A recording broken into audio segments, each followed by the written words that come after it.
When Logitech launched the G Pro X2 Superstrike last February, they were recording an unprecedented 30 millisecond of competitive advantage when it came to their haptic trigger system. And it has been 3 months and I've been conducting a little experiment with this guy in the background, using it daily, getting really to the bottom of, is it really as fast as they say it is? And spoiler alert, there's a bunch of little caveats. This won't be a review, this will be as close to a no fluff, let's talk about the real world experience of what it's like to live with what many are calling the future of mouse clicks.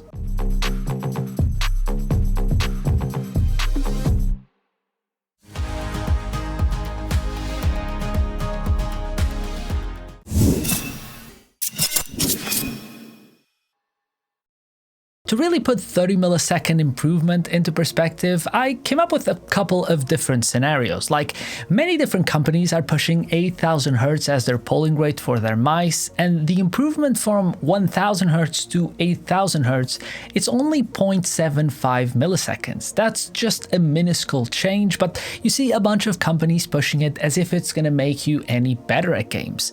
Another good way of looking at it is, if you run a game at 30 frames per second, we're talking about a new frame or frame pacing of 33.33333 milliseconds. And if you want to take 30 seconds off that, it'll be about running the same exact game at over 300 frames per second.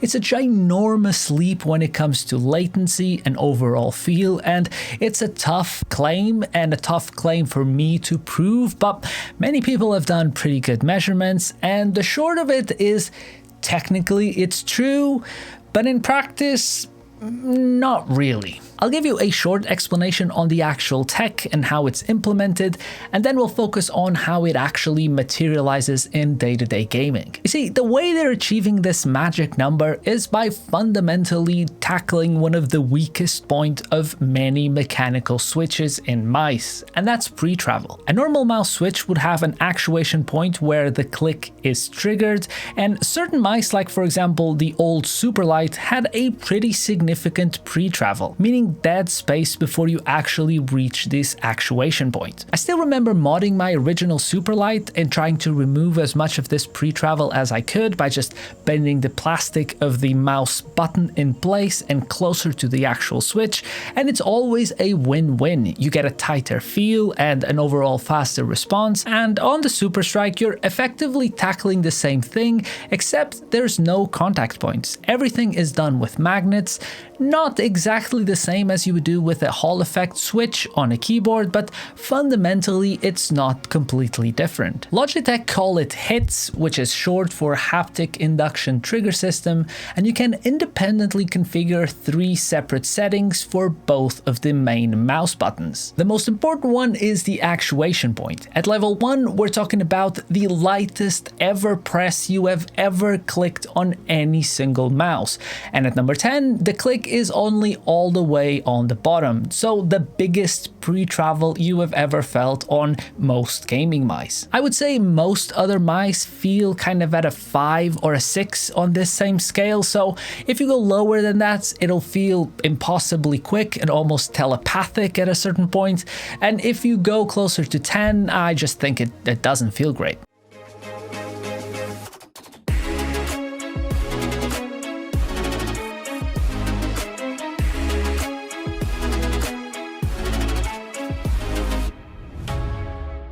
Next, you can tweak the rapid trigger, which is very similar to a Hall effect keyboard, and here it means how much do you have to depress a switch before clicking it back down again to get another register in. This is a great setting to play around with if you play games with a lot of like semi-automatic weapons that you can just spam around, or pretty much any single game that requires a lot of very fast sequential clicks. Finally, you can play around with the haptics, and this is pretty much the vibration motor that sits under the mouse clicks and is responsible for just giving you any sort of feedback when you press the button.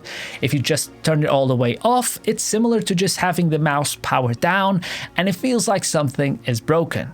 If you put it all the way back to its strongest, it's a very firm click, and it would kind of mimic what you can expect on something like a MacBook Pro trackpad. It's a sort of firm vibration that feels a little bit different to what you can expect on a typical gaming mouse, where if you press a switch, there's a point where like the switch gives in and reduces its force it's making in the actuation point, and here it's kind of the opposite. Once you cross the actuation point, you feel a vibration that kind of pushes your finger back up. It's a unique feeling that it takes a little bit to get used to, but honestly, it feels fantastic. So with the idea being to reduce pre-travel to maximize latency reduction, at first I went for very aggressive settings. For weeks, I played all my typical FPS games with the actuation point at 1 out of 10 for the left click, and I kept rapid trigger also very aggressive at 1. My focus was on adapting to the tech, hoping that in time I would be able to make the best case scenario work, and this configuration really is what provides the fastest response times. But if I'm being totally honest, it was a significant uphill battle. We're talking about the most sensitive triggers you've ever felt, and in a lot of gaming scenarios, you kind of just naturally tense up. And because of the shape and the weight of the mouse, it's quite common that once you pick the mouse up from the pad, you will accidentally click things. And just when was the last time you accidentally clicked the mouse?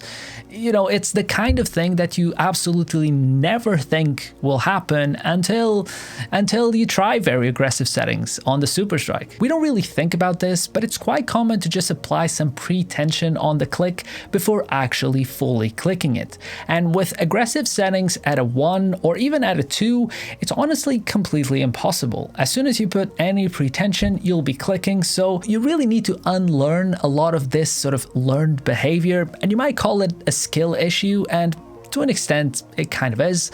But at the same time, it's something that you have to be very conscious to just completely remove from your typical habits. I, like many of you, lack the equipment necessary to actually come here and say the Superstrike is 30 milliseconds quicker than literally every other mechanical mouse switch. That simply isn't the case here.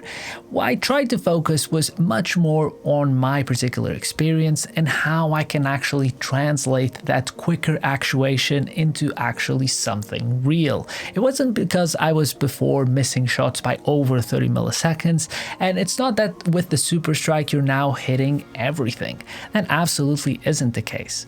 I tried to get some numbers into this, and I did kind of an on and off every other day, a human benchmark reflex test with both the Superstrike and the Pulsar X2 Crazy Light, which was the mouse that I was using beforehand.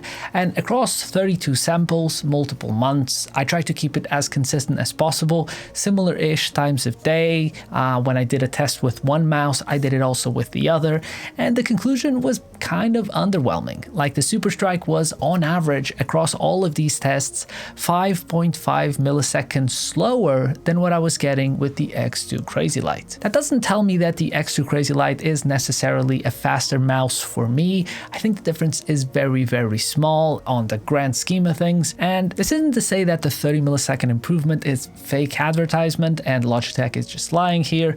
I think the tech is incredible and I think it's very well implemented, but to actually be able to be 30 milliseconds faster than a typical mouse switch, it's just not how you would perceive this sort of improvement. Yes, it's faster, but don't expect it to be 30 milliseconds faster.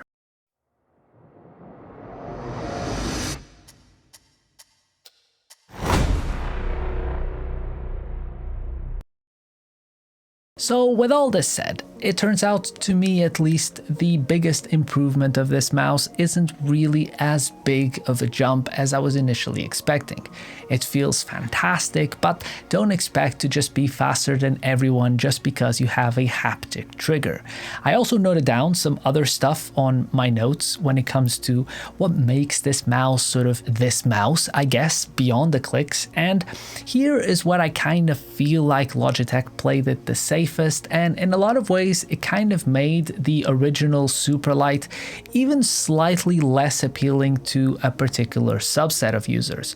Like, for example, the coding feels exactly the same as we've seen from Logitech for many years, and it is both fantastic and probably not the best. And I mean by this, the white color will yellow. It feels exactly the same as the Superlight did on day one, and many people have said that this color yellows out. I have a couple of models here and they did yellow, so I don't see this going any differently, and maybe there was room for improvement here. Another big thing is the mushy side buttons. These were obvious on the old Superlight, but here with the premium and super dialed in main clicks, they feel even more out of place. There's just so much pre-travel on the back button on my particular unit. I think it's just really strange. The stock mouse skates still are a little bit too thin in my opinion. They're usable, they're fine, but you don't expect them to either last very long or to provide you with the smoothest of glides. Same thing goes for the 62 gram advertised weight. It's basically the same as Logitech has been doing since the original Superlight, and there was really some room for improvement here, particularly because I feel like the weight got worse because of how front heavy it is. All the click mechanisms kind of make the mouse sort of dive forward on the mouse pad, and it just ends up making it feel less balanced, and that was one of the main qualities of the original Superlight. Which finally brings us to the same love it or hate it potato shape that Logitech has been playing with the Superlight series for many years. It's exactly the same. Nothing changed here, and it still gets very much in your way if you're into doing some claw or even fingertip gripping, particularly if you play games that are very tracking forward. If you play more tactical shooters like CS2 or Valorant and the like, this isn't going to bother you nearly as much, but if you're into tracking heavy games like the Finals, Overwatch, Apex, this is not the best shape, and there really is some big improvements out there. And same goes for the weight. A lighter, smaller mouse for those types of games will be much nicer, and you'll feel much more in control. And then you have the sensor and the wireless implementation, and it's exactly the same as it was in the Superlight 2. That is to say that it's excellent. It performs fantastically.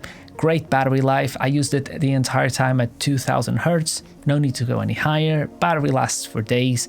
Charges quick, good range, very reliable wireless performance, and just an overall joy to use. So to me, the conclusion of this entire experience really was that sometimes something can be true and too good to be true at the same time.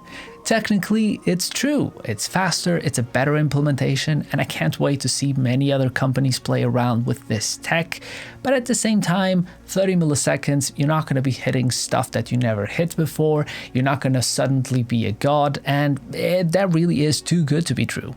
I think I would split it in separate categories. If you're just an average FPS enjoyer and you're just looking for a good enough mouse, this isn't for you. It's way too expensive, and you're not going to get any of the big benefits that many people are shouting about. If you're more of a competitive FPS enjoyer and you just want to be great at your game, you're always looking for improvements, then here I would say that if your main game is more of a tactical FPS type of game, CS2, Valorant, similar stuff, here maybe you will enjoy this, maybe this will give you what you want, but at the same time, if you play a varied amount of games, or if you play something that's more tracking heavy, go with something smaller, go with something lighter, you'll have a much better experience there. And if you're a pro player, you probably already have a favorite and you're gonna stick with it no matter what, but if you're looking to push the limits, I truly believe that this is the tech that maybe could push you all the way forward. It's just that for most people, even though the implementation here is as good as I think it could be, it very much isn't the difference between being good and being the best. So that's it. Thank you so much for watching. I hope this was an enjoyable one to you, and I'll see you very soon. Bye.